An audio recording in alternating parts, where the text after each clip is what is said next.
Bonsoir à tous et bienvenue à cette émission de décryptage de l'actualité sur Omega TV et sur Radio Omega. Vous les avez vus ou encore vous les voyez pratiquement tous les soirs dans des ronds-points de certaines villes du Burkina Faso. Ils sont souvent les premiers, bien avant les autorités même, à annoncer des tentatives de coup d'État déjouées. Et quand on leur pose la question de savoir ce qu'ils font à ces endroits, ils répondent tout simplement qu'ils assurent la sécurité de la transition, en l'occurrence le président. Parlant justement du président, samedi dernier, ils ont eu un échange avec lui et donc Ibrahim Traoré dans la cuvée du Palais des Sports de Ouaga 2000 qui a même refusé du monde. Et ce soir, dans cette émission, nous découvrons la coordination nationale des veilles de la veille citoyenne patriotique appelée les Wayiyan qui pourrait dire tout simplement, dans un sens un peu plus simple, sortez massivement. Elle est représentée ce soir par son président du mois, Lassane Sawadogo. En principe, on doit être accompagné par Hassan Bationo, qui lui est un activiste panafricain. Lassane Sawadogo, bonsoir et bienvenue. Bonsoir à vous, bonsoir aux téléspectateurs, bonsoir à tous et à tous. Que le bon Dieu veille sur le Burkina Faso. Merci à vous et bien avant, je vous propose de découvrir ce qu'on appelle les Wayiyan avec notre reporter Suleiman Nikima qui a passé une nuit avec eux. On regarde et on revient en plateau pour en parler.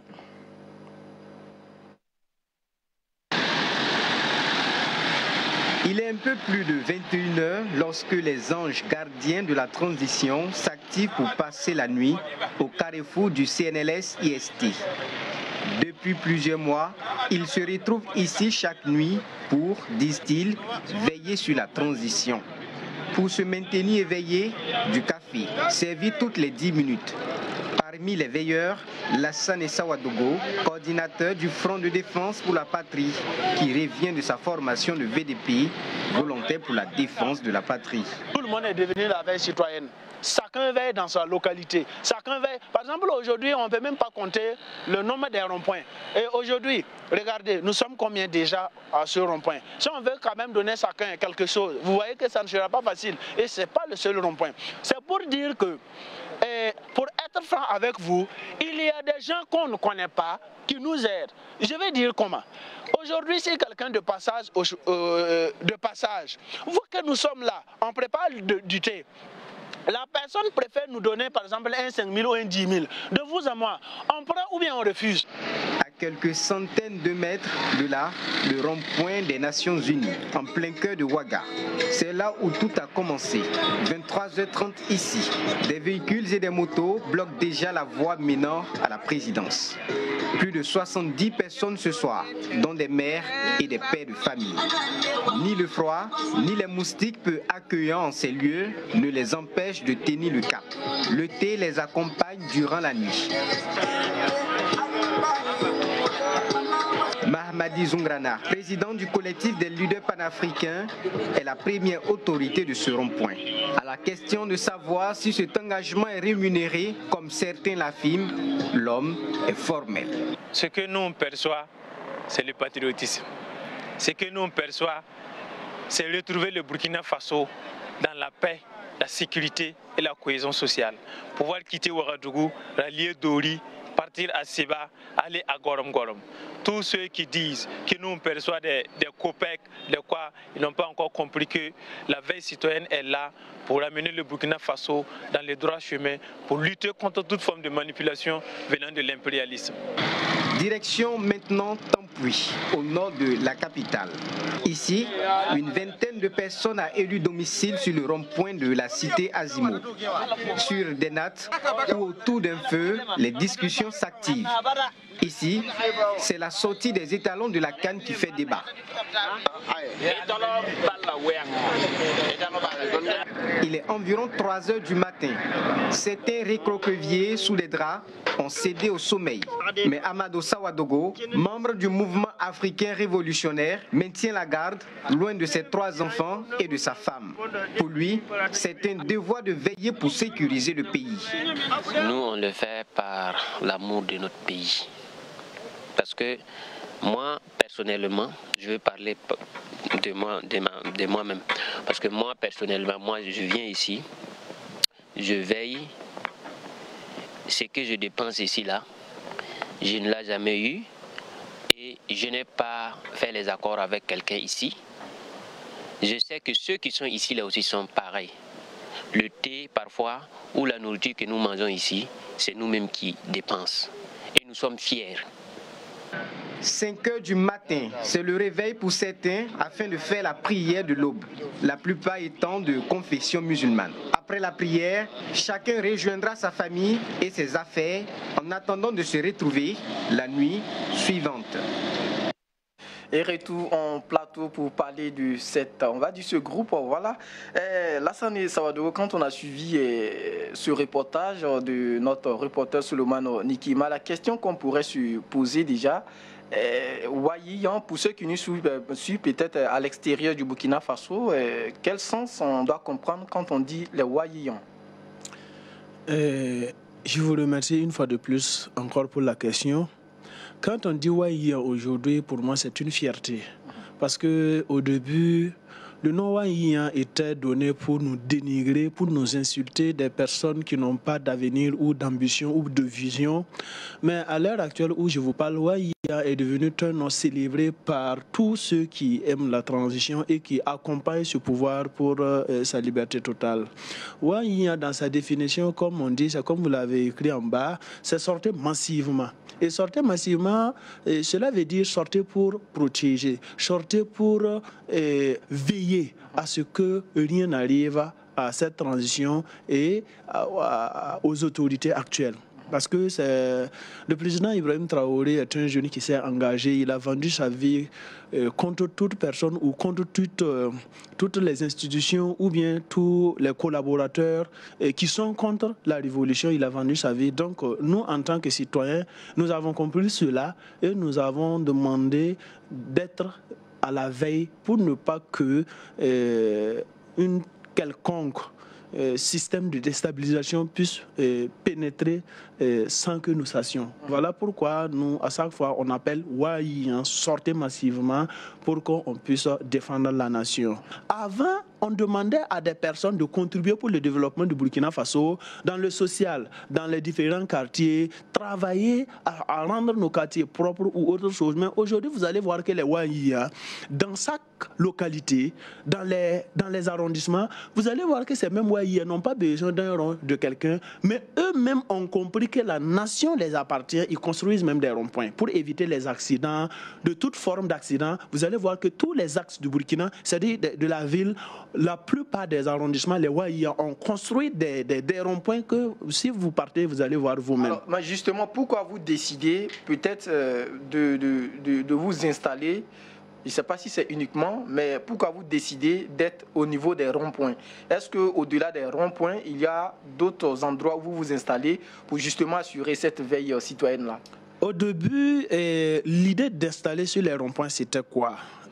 Chers téléspectateurs, le problème, entre-temps, on avait appris que des mercenaires étrangères, précisément ivoiriens et autres, venaient au Burkina Faso dans le but de travailler avec des Burkinabés valets locaux pour finir avec le pouvoir du président Ibrahim Traoré. Et quand nous l'avons appris, nous nous sommes dit, si ces mercenaires ne peuvent pas passer par le voie aérien, c'est-à-dire passer par le vol pour atterrir le Burkina Faso, ils vont passer comment? Ils vont passer par la voie terrestre. Et la voie terrestre, c'est la police, la gendarmerie qui essaie chaque fois de faire les contrôles d'identité et autres. Mais comme nous, en son temps, on avait l'amour de notre transition, on n'a pas voulu que ces personnes-là, avec la complicité de certains, parce qu'en ce moment, on ne faisait plus confiance à qui que ce soit, parce qu'on dit que les généraux, quoi, ne sont pas d'accord, X ou Y de tel président n'est pas d'accord avec le président. Donc nous, en tant que citoyens,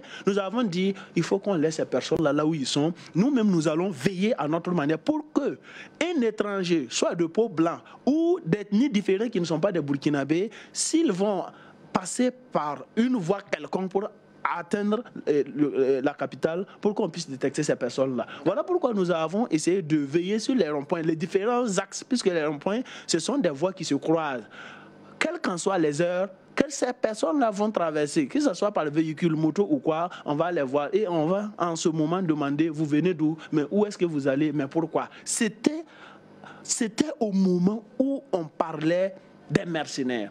Donc que nous avons instauré la veille sur les ronds-points pour ne pas que ces personnes-là puissent rentrer. Mais au fur et à mesure, nous avons compris même que cette veille citoyenne-là même est au-delà de veiller à ne pas que quelqu'un rentre, parce que cette veille citoyenne nous a permis d'arrêter des différents bandits même qui faisaient des sales travail dans la nuit, des heures tardives. On a pu arrêter certains, ceux-là même qui profitaient par exemple les armes légalement portées. On a pu arrêter certains grâce, je dis grâce à la collaboration avec les FDS, parce que nous, on ne travaille pas d'une responsabilité sans les FDS. Et lorsqu'on voit un suspect, en ce moment, on contactait les forces de l'ordre et de sécurité. Voilà un suspect, venez voir s'il est vraiment suspect, c'est à vous de gérer. S'il n'est pas suspect, qu'il part.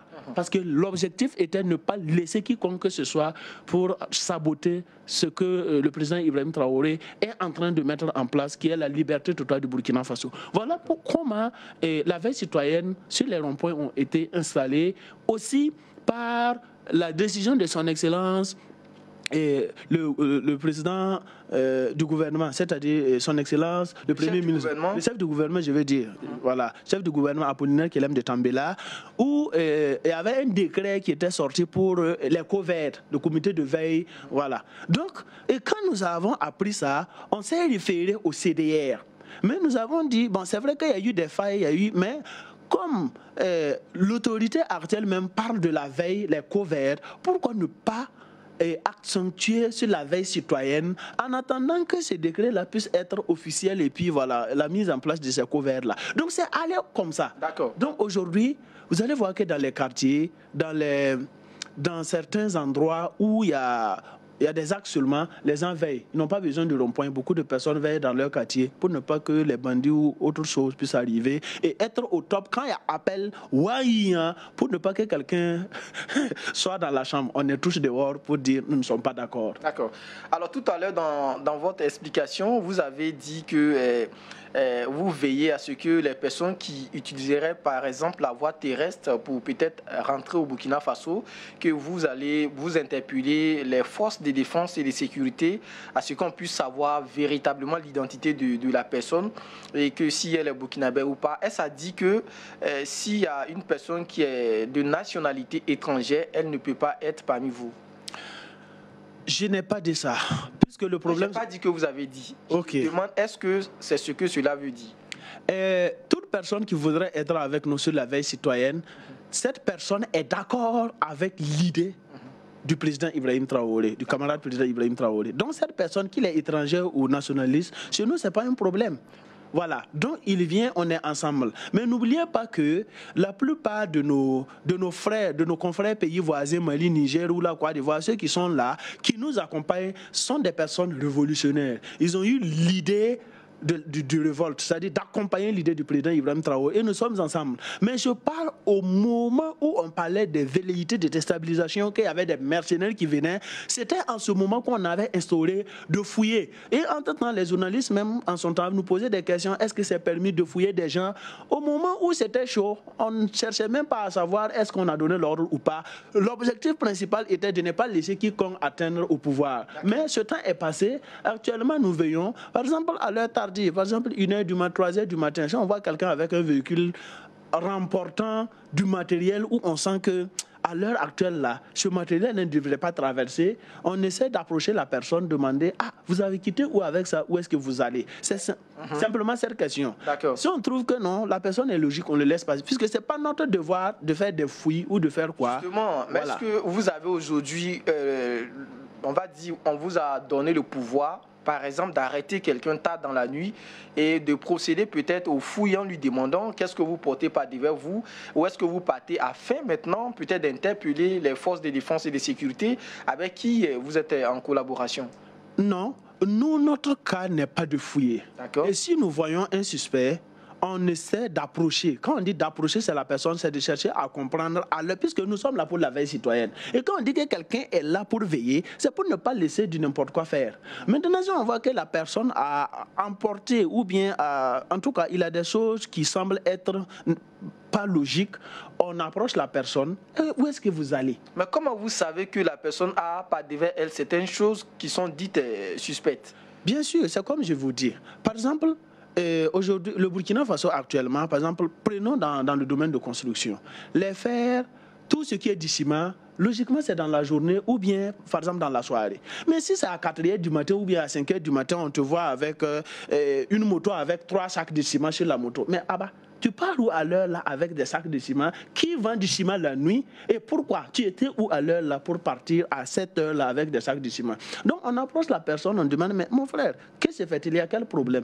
Maintenant, si on trouve qu'effectivement la personne n'a pas de problème, on n'a rien à faire avec lui. Mais si on trouve qu'il est suspect, on appelle fort. Il y a un monsieur à l'heure là, il transporte quelque chose que nous ne savons pas. Voilà, donc venez voir s'il est sincère, s'il a ses papiers, laissez-lui partir. C'est pas à nous de le contrôler, mais c'est à nous de l'arrêter d'abord pour ne pas que les suspects puissent... Mais justement, la question qu'on se pose, est-ce que c'est votre rôle de lui demander à 7 heures de la nuit là, où est-ce qu'il va pour qu'il porte ses sacs de ciment et de fer là? Est-ce que c'est votre rôle? Est-ce qu'aujourd'hui, vous pouvez affirmer que vous avez, on va dire, vous avez l'accord des autorités pour procéder à cette, on va dire à ces questions que vous posez? Non, puisque les questions que vous me posez à l'heure actuelle là sont des questions de papier que le blanc a instauré depuis l'indépendance jusqu'à présent, où ça ne nous a pas servi. Si on allait attendre tous ces accords pour veiller à la transition, peut-être Ibrahim Traoré ne sera pas là aujourd'hui. Si on allait attendre ça pour avoir le nom Ouaï, peut-être ce nom-là n'allait même plus exister. Si on allait attendre tous ces accords là pour créer les ronds-points, pour embellir nos arrondissements, la mairie allait dire que non, on ne vous a pas autorisé de construire rond-point. Mais nous sommes dans un état où quand même... Oui, je suis d'accord. Un groupe de personnes ne peut pas se lever. Non, ce n'est pas un groupe de personnes. Si on dit un groupe de personnes, quand on dit un groupe de personnes, non, vous êtes arrivé. Je m'explique. Puisque les gens, je ne sais pas comment ils analysent les choses, mais j'ai parlé des arrondissements et toutes les régions du Burkina Faso. Par exemple, si c'était au rond-point des Nations Unies seulement que ça se faisait, on peut dire que c'est un groupe de personnes. Mais aujourd'hui, vous allez voir que tous les arrondissements là où vous arrivez, ça fait. Ce groupe de personnes là, c'est qui? Qui n'est pas dedans? C'est ça la question. Posez-vous la question, qui n'est pas dans la logique d'accompagner la transition en faisant des œuvres patriotiques et sincères. Maintenant, quand on dit groupe de personnes, je me pose la question, c'est qui? Parce que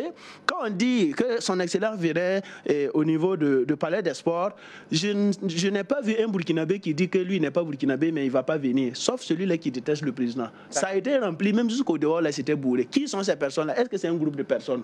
Donc, bon, ce sont des questions, je ne veux pas aller au-delà, mais c'est pour dire seulement que toute personne qui décide, même les FDS, les forces de l'ordre, c'est parce que eux, ils ont été formés pour ça.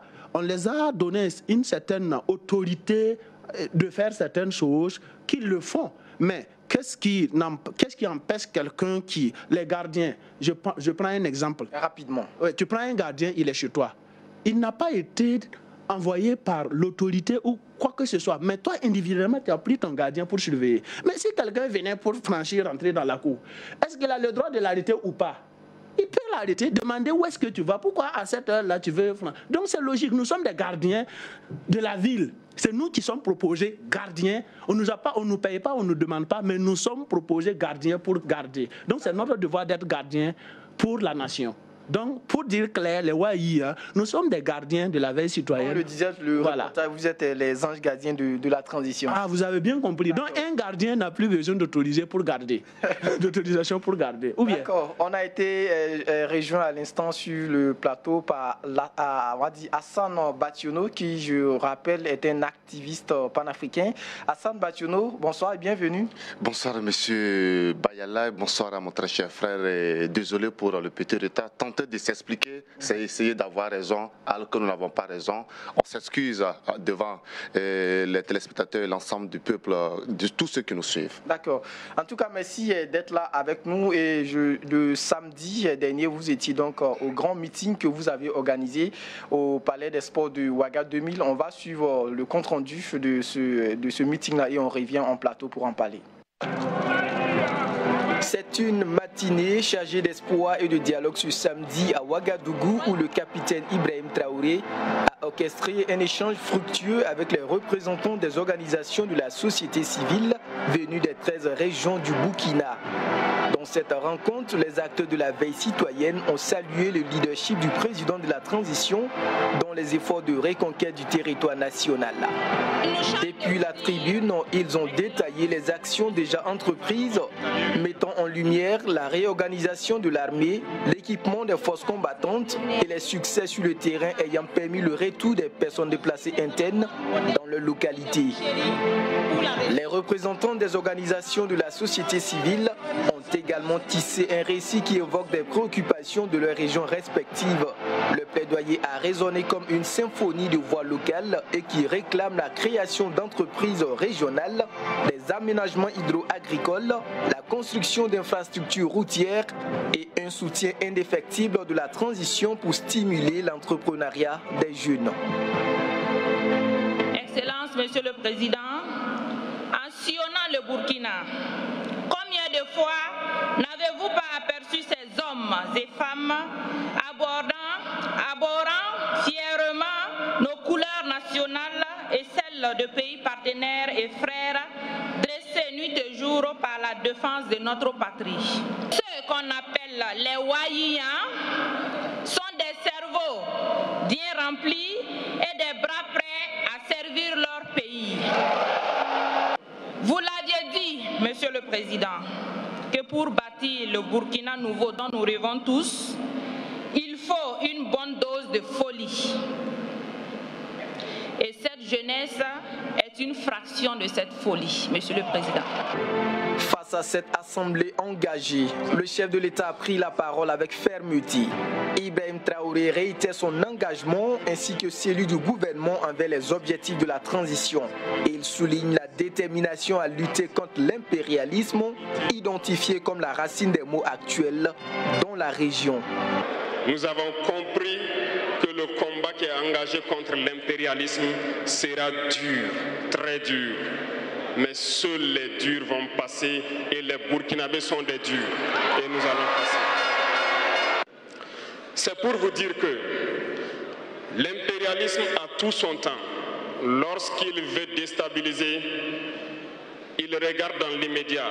Si ce n'est pas possible, il pose les jalons pour le faire dans 10 ans, 20 ans, 30 ans. Mais il n'a aucun intérêt à ce que nous soyons indépendants. Aujourd'hui, tout ce qu'ils souhaitent pour le Burkina Faso, c'est le chaos. Parce qu'ils espèrent faire venir ces forces étrangères ici et espérer récupérer la situation dans 10 ans, même dans 20 ans. Mais nous ne les laisserons jamais parvenir à cet objectif. Ibrahim Traoré a également éclairci les raisons du retrait des pays de l'Alliance des États du Sahel de la Communauté économique des États de l'Afrique de l'Ouest. Il explique que cette décision vise à renforcer la coopération régionale pour une lutte plus efficace contre le terrorisme. Hassan Batiouno, quand vous regardez un peu l'engouement autour de ce meeting-là, qu'est-ce que cela vous fait, vous qui avez peut-être, vous faites partie de ceux qui ont organisé ce meeting-là aujourd'hui? Est-ce que vous êtes satisfait du fait qu'aujourd'hui vous avez un monde où on va dire dans la cuvée du Palais des Sports de Ouaga 2000 qui a refusé du monde? On a vu dans le compte rendu, il y avait même des personnes qui étaient hors du stade. Comment est-ce que vous arrivez à faire tout ça? Non, c'est juste un sentiment de satisfaction totale lorsque nous arrivons à comprendre que le peuple a compris que sa destinée ne dépend que de lui-même. C'est un moment de satisfaction parce que vous savez qu'il y a quelques années déjà que pour mobiliser, ne serait-ce que 100 personnes, 200 personnes, 1000 personnes, voire 2000 personnes, il fallait décaisser au minimum 2000 francs, voire 2500 francs pour chaque citoyen, mettre à sa disposition peut-être une boîte de sardines avec une miche de pain, mettre à sa disposition un quart au regard de tout ce ce que vous connaissez comme confort, on y ajoute une casquette et un t-shirt tout simplement pour le mobiliser. Parce que les mêmes nous ont dit que nul n'est mobilisable que par ses intérêts. Et donc à travers cette grande mobilisation, nous avons fini par comprendre que le peuple a changé de tendance du point de vue de la compréhension des affaires d'État. Personne n'a été mobilisé sur la base ni d'une boîte de sardines, ni d'une miche de pain, ni par un billet de banque ou par un t-shirt. Chaque citoyen a effectué son déplacement jusqu'au palais des sports par ses propres moyens. C'est-à-dire qu'il y avait déjà de l'adhésion. Il y avait cette soif d'écouter le camarade capitaine. Il y avait cette soif de voir un discours planté à travers lequel on allait donner des orientations plus claires par rapport à là où on est quitté, d'où on est et où on veut aller. Est-ce qu'il n'y a pas des gens qui sont venus, par exemple, par curiosité, vu que ces personnes n'ont jamais eu l'occasion de voir le président, ces personnes sont venues, par exemple, pour l'écouter, pour peut-être le voir en direct, et puis, comme il a l'habitude de faire un discours sans papier, est-ce qu'il y a des gens qui ne sont pas venus quelque part par curiosité? Effectivement, on ne peut pas se mobiliser par curiosité pour voir quelqu'un qui ne nous intéresse pas. C'est-à-dire qu'il y avait quelque chose qui pouvait donner d'original. Il y avait quand même un discours galvanisateur. Il y avait quand même une consistance du point de vue intellectuel et une explication plus explicite par rapport à la directive ou à la direction où on veut aller. Et donc ceux-là se sont mobilisés. Enfants, jeunes, vieux, vieilles, toutes ces personnes se sont mobilisées jusqu'au palais des sports pour pouvoir écouter une fois de plus celui-là qui considère comme l'incarnation de Thomas Sankara entre griffes. Non, nous ne disons pas qu'il est Sankara, parce que lui-même il l'a dit. Mais aujourd'hui, à travers son discours, on a fini par comprendre, par voir une architecture du point de vue de la cohérence, une maîtrise parfaite des problèmes du Burkina Faso, une cartographie des manipulations, en allant d'abord de la communication, de tout ce que l'impérialiste injecte dans nos pays et de tout ce qu'il y a comme propagande. Et donc tout cela a été désactivé à travers un vocabulaire bien précis, qui était accessible à tous les cerveaux, un niveau de langue qui pouvait percer tous les cerveaux à tel enseigne qu'on puisse comprendre vers où l'homme veut aller. On pouvait également comprendre, à travers cette cohérence, une explication plus convaincante du point de vue des problèmes que nous vivons depuis bientôt une décennie. Alors, Hassan, vous avez dit tout à l'heure que le président s'est exprimé dans un champ lexical accessible à tout le monde. Oui. Et puis, ça a été l'occasion en même temps pour le président de la transition d'expliquer un certain nombre de choses, notamment les raisons pour lesquelles les trois pays de l'AES ont quitté la CEDEAO. Est-ce que c'était pas une occasion aussi que le président a voulu saisir en même temps pour répondre justement ou donner quelques éléments de réponse à tous ceux qui pensaient que c'est une décision qui n'a pas été bien mûrie? Cette décision allait avoir des répercussions sur le Burkina Faso ainsi que sur les populations elles-mêmes.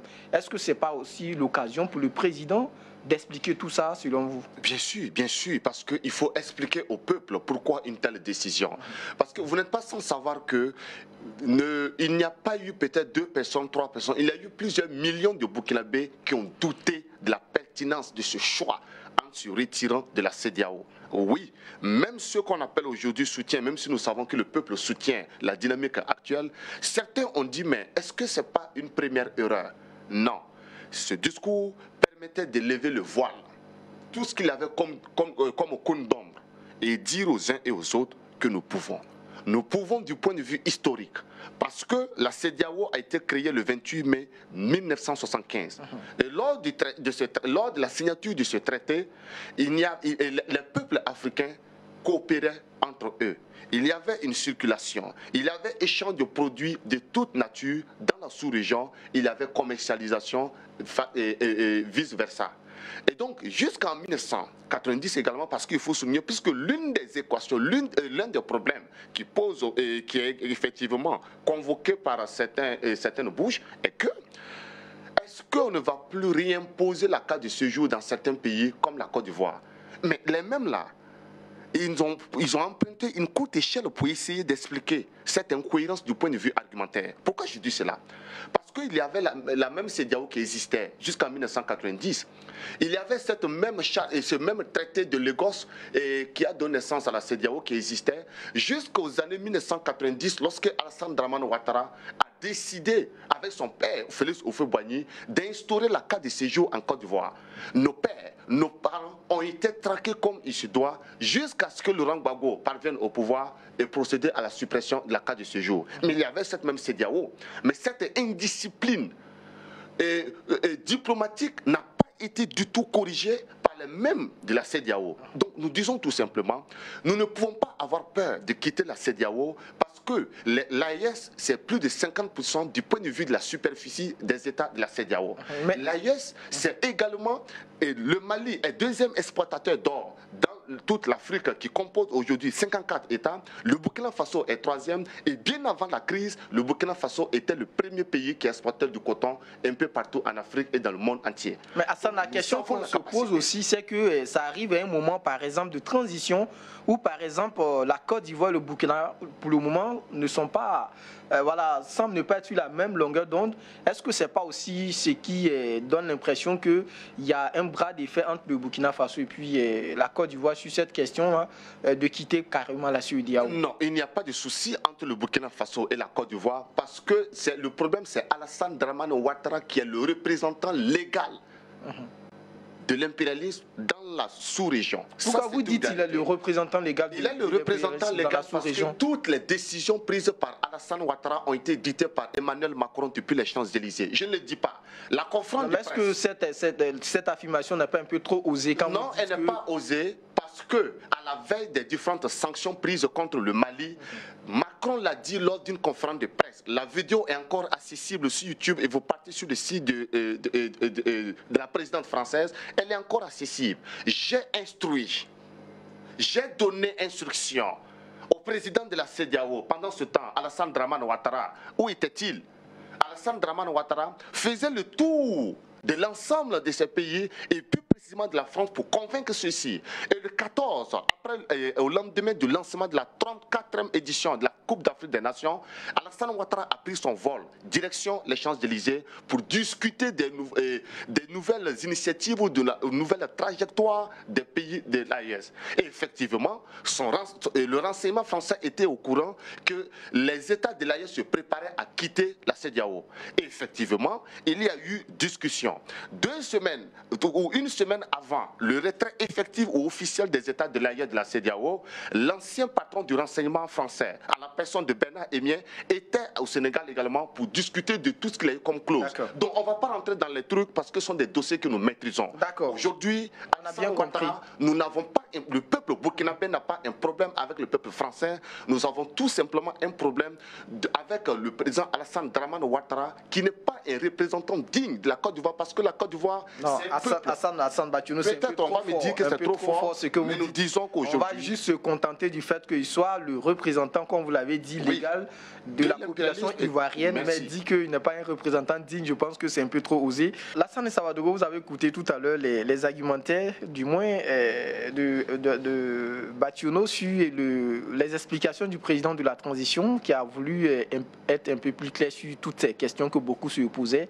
En même temps, nous aussi, on se pose la question, comment vous arrivez à inviter le président de la transition dans un palais de sport de Ouagadougou 2000 qui a carrément réfugié du monde? Comment vous avez arrivé à faire ça? Quel a été le secret? Je vous remercie, si je dis, c'est parce que je retourne la question. C'est parce qu'un groupe de personnes refuse de soutenir qu'ils croient que le palais de sport n'allait pas être rempli. Si ce groupe de personnes avait compris que actuellement le président du Faso est aimé par le peuple burkinabé, il n'allait pas poser cette question aux alentours. Mais ils se disent que ceux qui soutiennent la transition, c'est un groupe de personnes, tout en oubliant que c'est eux qui représentent actuellement un groupe de personnes qui refusent d'accompagner le président Ibrahim Traoré. Sinon, un président comme Ibrahim Traoré ne pouvait pas... Aucun ne pouvait entendre qu'il vient pour échanger avec ceux qui veillent pour la nation et qu'il allait rester chez lui à la maison. cette fois-ci, nous avons décidé avec l'ensemble. D'abord, vous avez posé une question, je vous donne une explication. Puisque la question est posée, comment le président est venu... Bon, ça, ce n'était pas votre question, mais on m'a posé la question à savoir si c'est le président qui nous a invités ou c'est nous qui avons invité le président.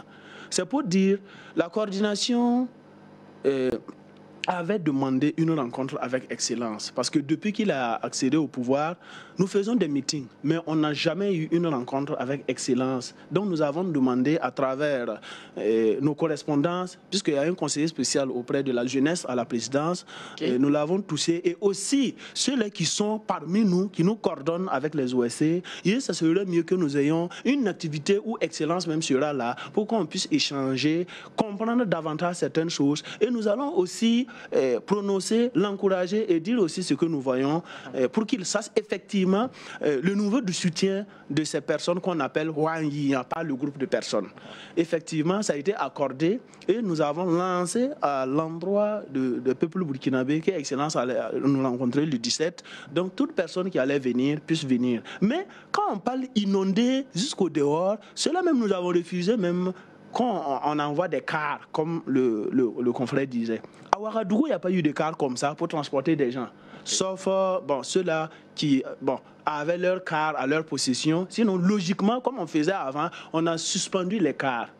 Sauf les régions, puisque les régions, comme c'est très loin, on avait suggéré que les régions là, puissent venir avec leur car. Bon, chacun peut débrouiller à sa manière pour amener ses éléments. Mais avec tout ça, qu'il n'y a pas eu de cars, il n'y a pas eu de mobilisation comme les gens croient, on n'a pas pu, en tout cas, la salle de sport Ouagadougou n'a pas pu contenir les gens. Exactement, on a vu dans les images tout à l'heure. Et encore, je vais profiter de votre micro pour apprécier son Excellence le président Ibrahim Traoré, puisqu'au début, avant la coordination, nous faisons des meetings. Et les meetings se faisaient par des mouvements. Si je dis des mouvements, vous allez entendre que c'est tel mouvement qui lance un meeting pour le soutien de la transition, que ce soit à Ouagadougou ou bien dans les régions, c'était comme ça.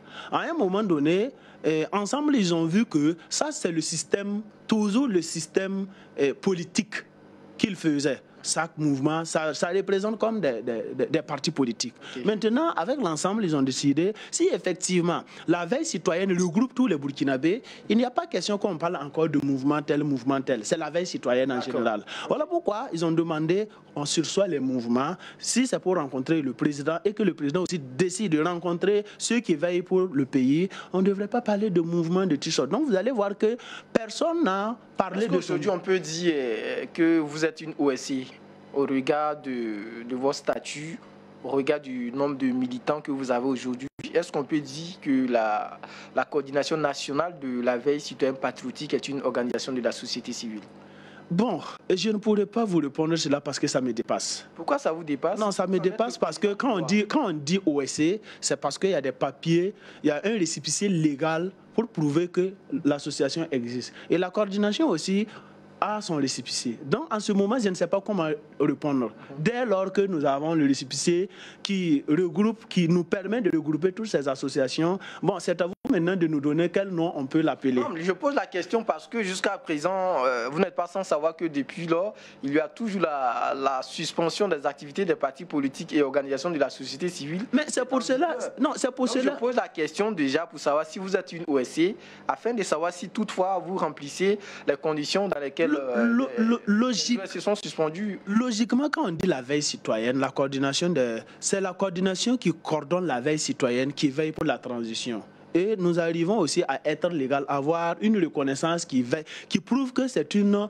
organisation de la société civile, mais dans le côté de la veille citoyenne, qui veille pour la nation. Et cette veille citoyenne regroupe l'ensemble des Burkinabés qui veillent soit au niveau des ronds-points, qui veillent soit par l'information des alertes, qui veillent par autrement, puisque la veille citoyenne regroupe plusieurs personnes. Ça ne se limite pas seulement que ceux-là qui sont au niveau des ronds-points. Vous allez voir que cette organisation a permis à toutes les régions d'y présenter, parce que la coordination, quand on parle de la veille citoyenne, ça regroupe tous ceux qui veillent, que ce soit hors Burkina ou Burkina Faso, tous ceux qui veillent pour cette transition-là font partie de cette veille citoyenne. De la veille citoyenne. Donc, Lassane Sawadogo, en début d'émission, vous parliez tantôt de certaines alertes. Alors, je souhaite qu'on en parle un peu. Alors, depuis un certain temps, vous semblez me remplacer un peu certains médias parce que vous avez la primeur de certaines informations. Quand il y a des tentatives de coup d'État qui sont déjouées, c'est vous-même qui appelez les autres à se rassembler dans les ronds-points pour essayer de, on va dire, dénoncer tout ça. Comment est-ce que vous arrivez à avoir toutes ces informations-là? Parce que le plus souvent, on se rend compte que ce que vous dénoncez ou ce que vous annoncez comme information sont le plus souvent confirmés par les autorités.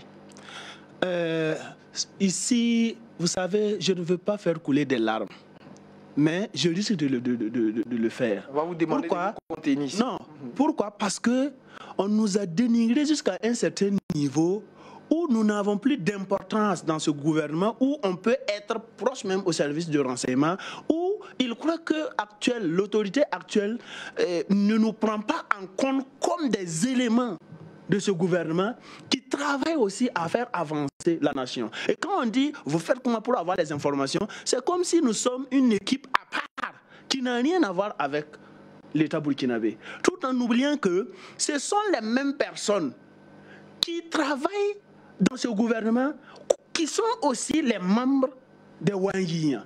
N'oubliez pas ça, parce que ce sont ces mêmes personnes qui veillent. Comment tu peux dire que tu as autorité, tu as pris le pouvoir et que tu ne veux pas veiller pour ton pouvoir? Donc, en réalité, nous pouvons dire seulement que la majorité des Wanyiyan sont dans ce gouvernement. Et quand ça tombe, eux aussi, ils sont tombés. Donc, pour vous dire clairement, on ne passe pas autre personne pour avoir l'information. Même, nous sommes même au centre de l'information. D'accord. On avait besoin de cette précision-là. Alors, Hassan Bationo, comme je lui posais cette question, il y a aussi certains qui pensent qu'il y a deux poids, deux mesures dans cette affaire parce que jusque-là, il y a des partis politiques, des organisations de la société civile qui veulent aussi peut-être mener certaines activités. On ne sait pas si c'est pour soutenir la transition ou pas, mais qui n'arrivent pas à se réunir aujourd'hui. Est-ce que vous arrivez à comprendre un peu leur frustration face à tout ce qui se passe? Les Wanyiyan en griffe qui ont rempli le stade. Voilà. Puis pendant ce temps, de l'autre côté, il y a d'autres aussi qui n'arrivent même pas à se réunir peut-être pour préparer, on va dire, post-transition, des activités à mener, tout ça. Non, la seule frustration que moi je reconnais, qui est légitime, c'est que le peuple burkinabé est attaqué. Le Burkina Faso est attaqué du point de vue de son intégrité territoriale. L'économie est à genoux depuis presque une décennie à cause de l'île de terroristes qui sévit dans la bande sahélienne et plus précisément au Burkina Faso. La seule frustration en tant que fils,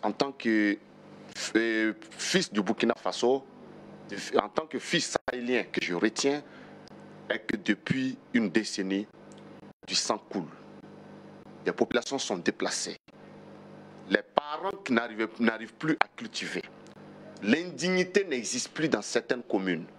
C'est la plus grande frustration que moi je retiens. Maintenant, est-ce que pendant que le pays est attaqué, il faut qu'on discute d'une même voix ou bien il faut que chacun discute de ses intérêts, comment venir au pouvoir après la transition? Parce que ce que nous devons comprendre, cette transition n'est pas là pour organiser des élections. C'est pour faire une guerre. La transition de 2014... L'aboutissement sera l'organisation des élections. Nous allons y arriver. La transition des 30 et 31 octobre 2014 jusqu'en novembre 2015 est différente de la transition qui a débuté avec l'avènement du camarade capitaine Ibrahim Traoré le 30 et 31 septembre 2022. En 2014 et en 2015, c'était une transition politique. Le peuple s'est levé, on a chassé un chef d'État parce que le peuple ne se sentait plus en conformité du point de vue de la légalité avec ce chef d'État. C'est une transition politique. Cette transition, pilotée par le camarade capitaine Ibrahim Traoré, c'est pour faire la guerre. Est-ce qu'en temps de guerre, il faut tout simplement qu'on ait des diversions politiques ou bien il faut qu'on s'assied pour conjuguer guerre, sécurité, paix, cohésion ensemble pour que chacun puisse retrouver sa dignité en tant que fils, en tant que quelqu'un qui a vu l'horreur, qui a vu quand même des gens parfois tomber, qui a assisté parfois à des enterrements et qui voit à longueur de journée, de par le biais de vos médias, des populations qui fuient certaines localités, je suis obligé de dire, j'opte pour là où on s'assoit et on discute ensemble d'unité, de cohésion, des stratégies, mettre les moyens ensemble du point de vue intellectuel comme physique pour bouder hors de nos territoires l'ennemi. Et après la guerre, on pourra revenir s'asseoir et discuter d'agenda politique et de bien d'autres sujets. Et donc aujourd'hui, je ne trouve pas que ceux qui sont à côté sont marginalisés. Non, parce qu'il n'y a jamais eu une seule voix, il n'y a jamais eu un seul décret, il n'y a jamais eu une seule déclaration émanant de l'autorité qui pilote aujourd'hui l'exécutif, disant qu'il y a des Burkinabés qu'il faut qu'on mette à côté. Non, l'appel a été lancé. Il faut que chaque patriote burkinabé accepte, rejoindre la tendance pour que nous puissions protéger l'intégrité territoriale. La chose qui nous coûte le plus cher aujourd'hui au Burkina, c'est le Burkina Faso.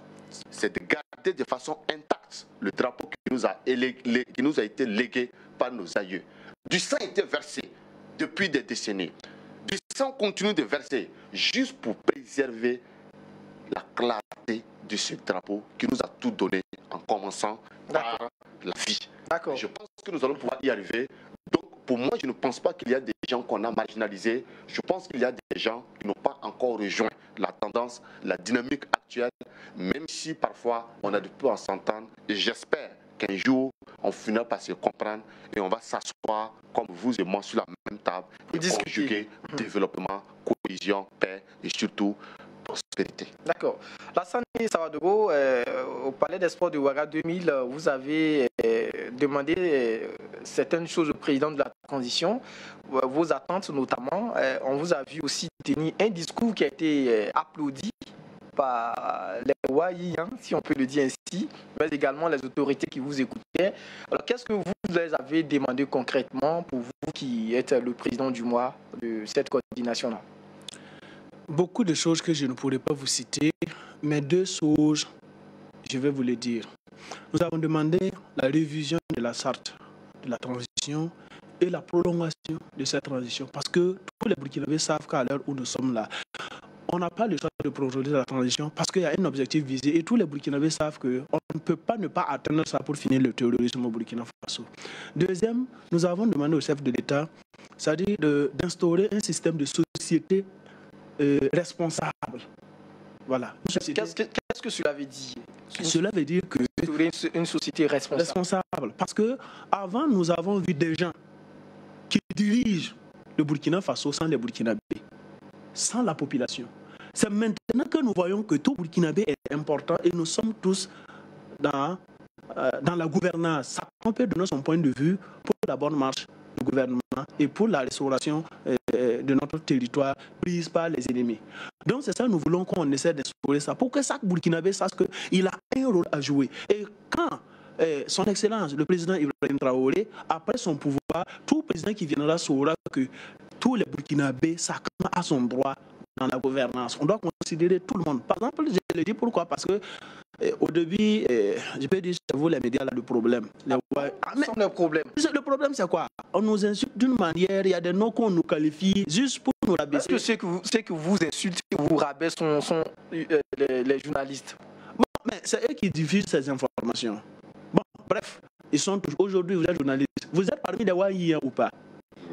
Voilà, répondez-moi. Vous êtes un Ouaïen ou pas? Je ne peux te répondre. Ah, bien sûr. Moi qui pose les questions. Donc, bon, vous me dites que voilà, vous n'avez pas vous ne savez pas si vous êtes une OSC ou pas. Donc non, j'ai bien dit, j'ai donné la réponse. J'ai dit nous avons un récépissé d'association. C'est à vous maintenant de savoir si elle est OSC ou pas.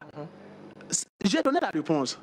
Voilà, si on a répondu directement, allez-y à votre argumentaire. Ok. Donc, pour aller, la question est posée. Aujourd'hui, nous avons demandé le président sur ces aspects-là. Et encore, j'ai dit une société responsable, autonome, pour que le Burkina Faso soit indépendant dans les jours à venir, comme lui-même il a dit. Parce que, vu ce que nous avons demandé, le chef de l'État même était en avance sur nos propos.